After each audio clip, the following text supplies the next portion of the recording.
ایدی شر دنابرا امریکا و ایران ده تنی نمایه هر دچه اف شر برفرهتر دبه و جاریجی هیزن عربستان سعودی به هواهنگیا فرمانداریا ناوندیا هیزن امریکای ایرش برن سر حشت شعبی عراقی بردف کی وزارتا پاراستنی یا سعودی دیار کرکو او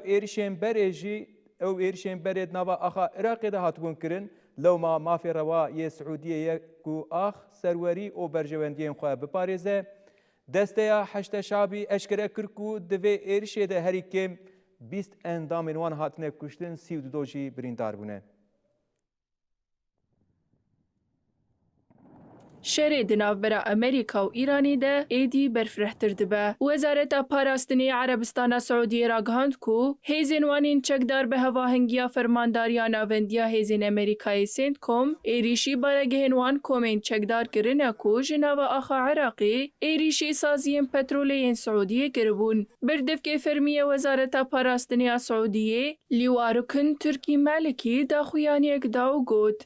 وەکی بەرسڤێکێش بۆوان ێریچێن گۆڕۆژێن دشەم و سێشەمێ لە هەرێمێن شەرقیە و ڕیادێ لەسەر سازیên petrolê hatin kirin hêzên çekdarên Swediyê êrişî çend armancên milîsên terorîst ên ser bi Îranê ve yên li nav axa Iraqê kirin. Mafêrewayê Swediyê ye got ax serwerî û berjewendiyên xwe biparêze. Ev êriş bi hevahengiya fermandariya navendiya hêzên Amerîkayê hatine kirin û ew cih hatine hedefgirtin got peywandiya wan bi êrişên bi dronan ên li ser qadên petrolê re hebûn.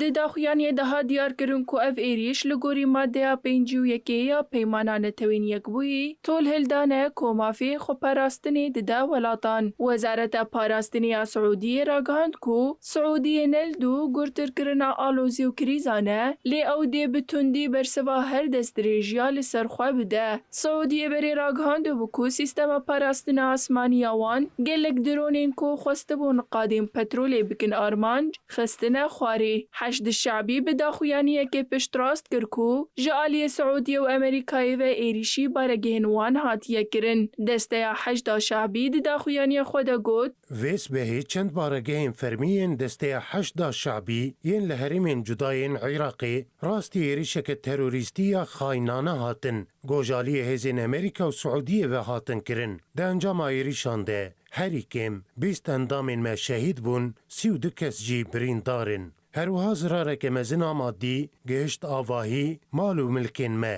فرمانداریا ناوندیا هیزن امریکای سنت کمجیل سر ایریش داخویانی دا و آنی زمان. بالافرین شرین امریکا و سعودیه لهرمین جدای رجلات عراقی گلک پیگین لوجستیک و دپوین چکانین وان کومین چکدار کرنه هدف. او ایریش برسوک توند بو جبو زیدتری 30 ایریشن بدرونان انگود ناوا 72 ساعتین بوری ده جالی سوپای پازداران و هاتبون کرن. سنت کومی هر وها آماجه پیکر کو ایریشن لسر هیزن امریکایی بسر نکدنه لی دست نیشان کر کو مترسی بردوام دکن. داخویانی دا وها هات گوتن. دنافبرا مهین سبات و نیسان 2026 ده زیدتری 600 هولدانین ایریش کرنا لسر ولاتی و سازین امریکایی ین جالی ملیسین سر بی ایرانی و لعراقی هاتنه تومار کرن. فرمانداریا ناوندیا هیزن امریکایی هشیاریه که تون دا ایرانی و گود. پیوست سوپای پازداران و بریو برین وان کومین چکدار داویل وان ایریشان بینن دا گوشبر سوک لشگری آزیده تر امریکایی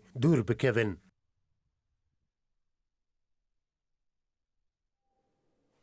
ایریشن کو السعودیه لسر عراقی افجاره یکم تکریم تایبل سر حشت شعبی اف ایریجی بالک شاندن حیاکو دوروبر کرکوکیجی هاتبون هدف کرتن لدوروبر کرکوکیجی انک ایریش چبون دوی مجاره ده امی آگاهیان بگیریم ونو چگاهانه ما جی کرکوکی بمره به اوجین جولا و آگاهیان برفره هینزلتر کو درباره وان ایریشان ده لکرکوکی کو جمره راگینه تبلیغشانه بوه پشتی سردان سرک وزیر عراقی کوجبو تهران بریا کو بچه تهرانی چوبو واشنگتنی هفدیتن کربو دوجی لترکیه لپایتخت ترکیه انقره بو سرک کوماری ترکیه اردوغان را هفدیتن کر پشتیوان هفدیتنان دهات پایین کو سرک وزیر عراقی بچه سعودیه سبد بجنوی بچه سعودیه بریا کو بچه سعودیه جی ایریش سر آخا عراقی هاتن کرن تایبت حشت شعبی هات هدف گرتن دبکو دوان هفدیتنان دجی جبو کو آلیه ملين كو إيران هي زيتر بيشتغري دوام جروبين تشكتار كول آخا عراقنا لسروان أب إيريش زيتر ببن دبا كودوان هفديتنان دجي أب تجدر كتم بيش هنك آلي جوان مجرى بفيران جيد نرخينين أجر نوچه جهانی ما آماده به می اوجین جولا بگرنج کرکوکه بەڵێ ساڵتان لێ بێت لە درنگانێکی شەوی ڕابردووتا بەرەبەیانی ئەمڕۆ هەم سعودیا هەم ئەمریکا بە هاوبەشی بردومانی بنکە و بارەکانی هەشتی شعبیان لە هەشت پارێزگای عێراق بردومان کرد بەەوەی تا ئێستا هەشتی شعبی ڕاگەیاندووە 20 چەکداریان بەهۆی بردومانەکانەوە کوژراون زیاتر لە 32 چەکداریشان بریندار بوون لەسەر ئەم ئاڵۆزیانەی بەرەبەیانی ئەمڕۆ و هێرشەکانی سعودیا و ئەمریکا بۆ سەربنکە و بارەکانی هەشتی شعبی گفتوگۆ لەگەڵ بەڕێز شوان محەممەد دەکەم چالاکی سیاسی ئەمەوێت دۆخی ئەمنی هاوڕێشان دۆخی ئەمنی عێراق بە گشتی گۆڕانکاری بەسەردادەوە ئەمجارە هێرشەکان سعودیاشی تێدایە پێت وایە ئەم گۆڕانکاریانە لە شێوازی هێرشکردن لەو هێرش بەرفراوانەی لە بنکە و بارگاکاندا بۆ چێ گەڕێننەوە ئەوەی ئەم شەو ڕوویدا کاردانەوە بوو چونکە لە 3 ڕۆژی ڕابردوو لە 2 ڕۆژی ڕابردوو سعودیەکان ئەویان ڕاگەیاند کە لە عێراقەوە بە درۆن هێرش کراوەتە سەریان واتە چاوەڕوان کراو بوو چونکە کاتێک ئەوان هێرشەکرێتە عێراقەوە کاردانەوەیانە بێت ئەمە سەرڕای ئەوەی کە هەشتی شعبی لە دوای پێکەنینانی کابینەی وەزارەتی عەلیزەیدی بەڕسمی مۆڵەتیان بۆ دانراوە کە 29 دەبێ هەمویان حل بکرێن و ئەم دیشەکان لە ڕابردووش نەیان شادۆتەوە هەمیشە لەگەڵ ئەو بوونە کە هەشتی شعبی نەمێنێ ئەلبەتە لە عێراقدا ئەگەر باز لە دەستور و باز لە یاسا بکرێ لە عێراق وەزارەتی بەرگری هەیە سوپای عێراق هەیە وەزارەتی ناوخۆ هەیە پۆلیسی اتحادی هەیە ئەم دەستگانە دەستگای فەرمین و دەستگای ڕسمین و ما بڵێن لەژێر چاودێری و لەژێر دەسەڵاتی حکوومەتان هەشتی شعبی لە دوای ئەوەی کە داعش هات و بە بانگەوازی مەرجەعی شیعەکان دروستکرا بۆ قۆناغێکی دیاریکرا و دروستکرا بۆ بەرگریکردن لە عێراق بەڵام کاتێ ئەو مەترسیانە نەما شیعەکان هەستان هەشتی شعبیان لە ڕێی پەرلەمانەوە بە فەرمی کرد کە ئەمە کارێکی خراپ بوو بۆ عێراق چونکە بە هەموو پێوەرێک دەبوو عێراق ڕێز لە یاسا بگرێ عێراق بەرەو مەدەنیەت بڕوا عێراق بەرەوە و واقع دوای ئەو هەموو کارەساتەی لە عێراق ڕوویدا دەبوایە ئەم حکوومەتانەی کە دێنە سەر حکوم بیر لە هێزی لابەلا و بیر لە ملیشیا ئەوانە نەکەنەوە فقط ئەوەی بیر لە خزمەتکردنی خەڵک بیر لە ڕێخستنی ژیانی خەڵک بکەنەوە بەڵام بەداخەوە عێراق نەیتوانی ئەم قۆناغە تێپەڕێنێ و هەمیش ئەم گروپانە پشتۆی ئێرانن و ئێستاش خۆتان دەزانن ئەمریکا و ئیسرائیل لە شەڕێکی قورسان لەگەڵ ئێرانە و وڵاتانی ناوچەکە کەندا و هەموو تێوەگلاون بەم شەڕەوە بۆیە هەم لێدانەکەی ئەم شەو و هەم لێدانی ڕۆژانی داهاتوش کە پێشبینی نەکرێ